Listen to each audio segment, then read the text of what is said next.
Let's learn the books of the Bible, the books that you should know. Let's learn where they are, hide them in your heart. Let's learn the books of the Bible, books of the Bible, the books that you should know. Let's learn where they are, hide them in your heart. Genesis, Exodus, Leviticus, Numbers, Deuteronomy. Say Joshua. Joshua, Judges, Ruth, 1st and 2nd Samuel, 1st and 2nd Kings, 1st Chronicles, 2nd Chronicles, Ezra, Nehemiah. Keep going.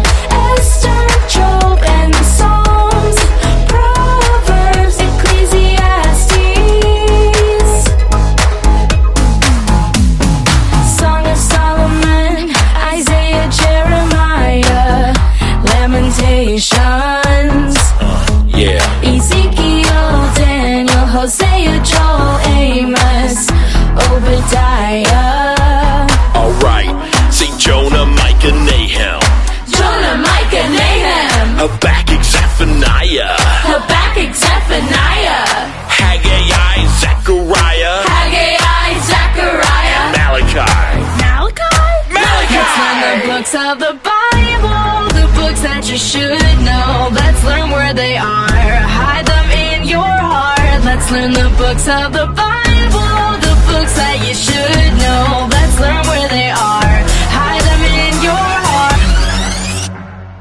Matthew, Mark, Luke, John, Acts, and Romans. 1 Corinthians, go. 1 Corinthians. What? 2 Corinthians. Yeah. Galatians, Ephesians, Philippians, Colossians, 1 Timothy, 2 Timothy. Say Titus, Philemon. Titus, Philemon. Say Hebrews. Hebrews. James. James. 1 Peter, 2 Peter. 1 Peter, 2 Peter. Say 1 John, 2 John, 3 John. 1 John, 2 John, 3 John. Scream Jude. Jude. Revelation. Let's learn the books of the Bible, the books that you should know. Let's learn where they are, hide them in your heart. Let's learn the books of the Bible, books of the Bible, the books that you should know. Let's learn where they are, hide them in your heart. Let's learn the books of the Bible, Let's do it. Bible, Let's do it. Bible, Let's do it.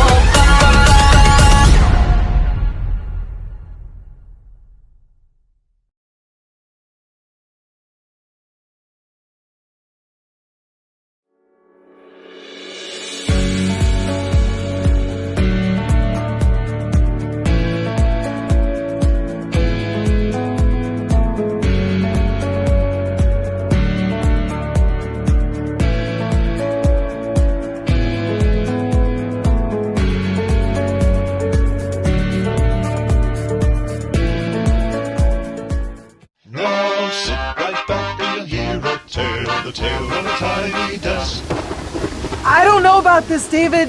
This seems like a really, really bad idea. Whatever made you think of using the JTS desk as a boat?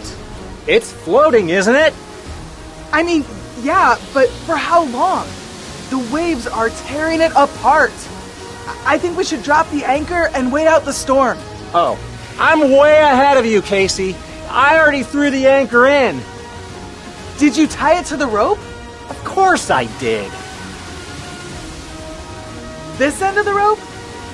No, silly. The other end of the rope. This end of the rope? No, the other end of the rope. David, there are only two ends to a rope. Uh-oh. With David and Casey too, and the desk here on JTSR.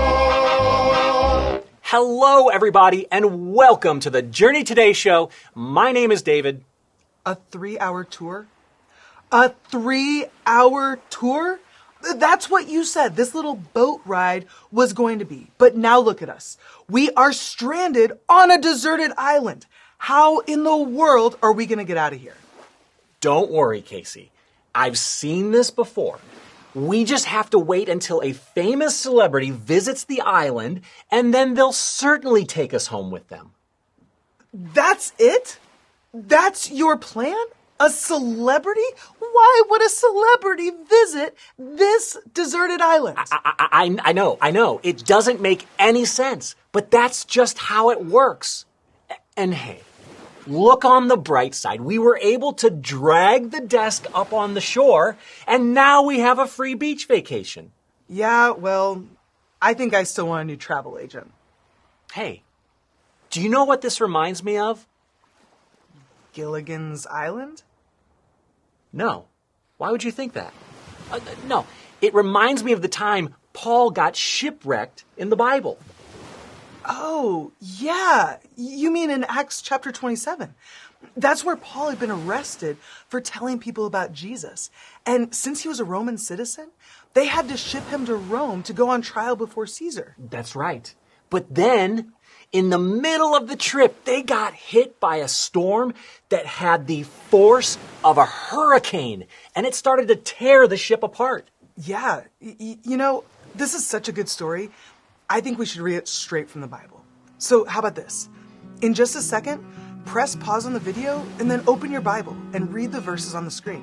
When you're finished, we'll see you back here.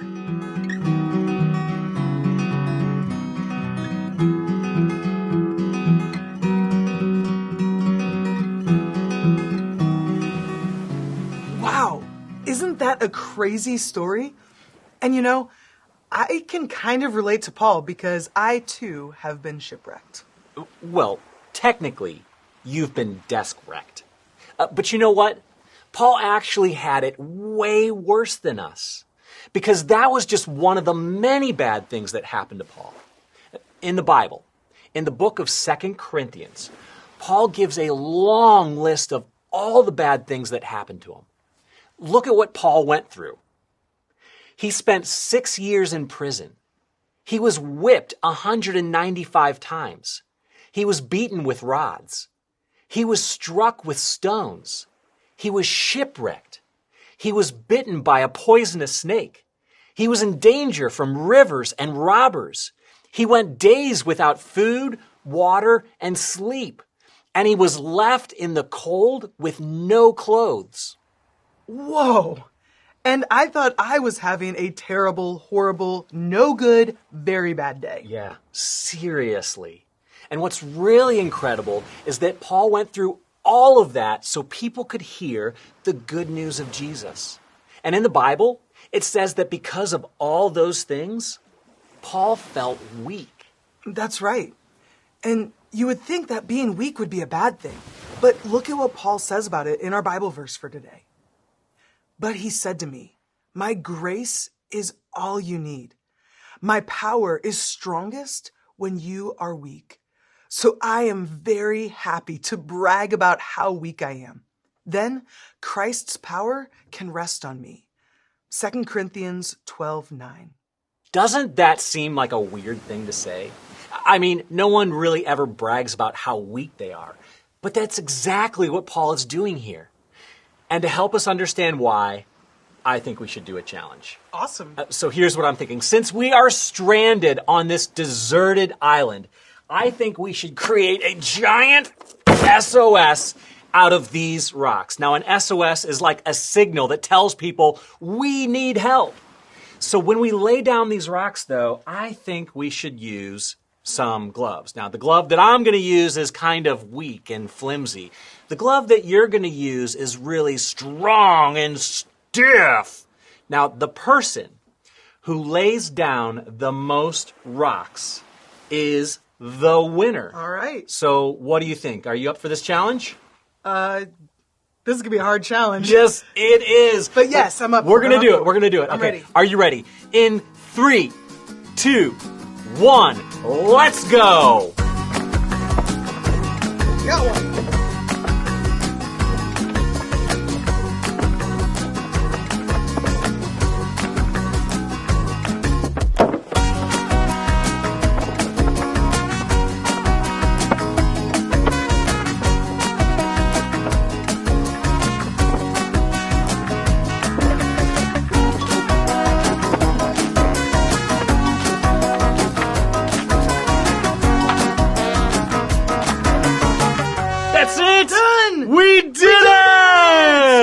Oh my goodness. But I totally put down way more rocks than you. I totally won that challenge. Man, that is so not fair. My glove was so stiff, I could hardly grab the rocks. You're right.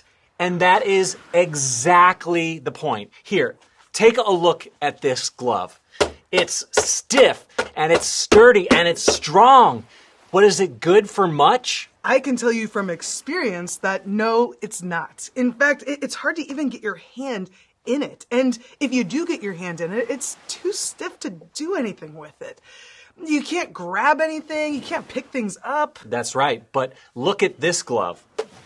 This glove is much weaker. It's flexible and flimsy and floppy, but it's easy to get your hand into it. And once your hand is in it, it's flexible. You can do a lot of work with it.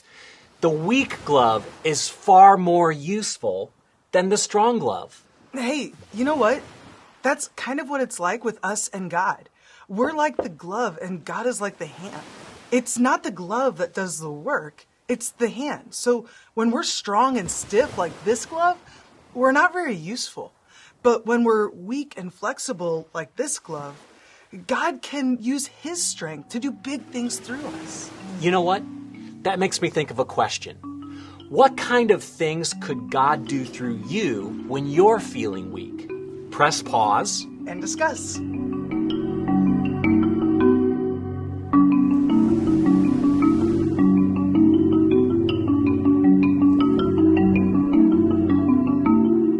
Following Jesus isn't always easy. You can still have a terrible, horrible, no good, very bad day. But when you do, remember that it's not all bad. Those times of weakness are when you can feel God's hand working in your life. Yeah, when you're weak, God uses His strength to make you more loving, more caring, more courageous, and more faithful to Jesus. So true.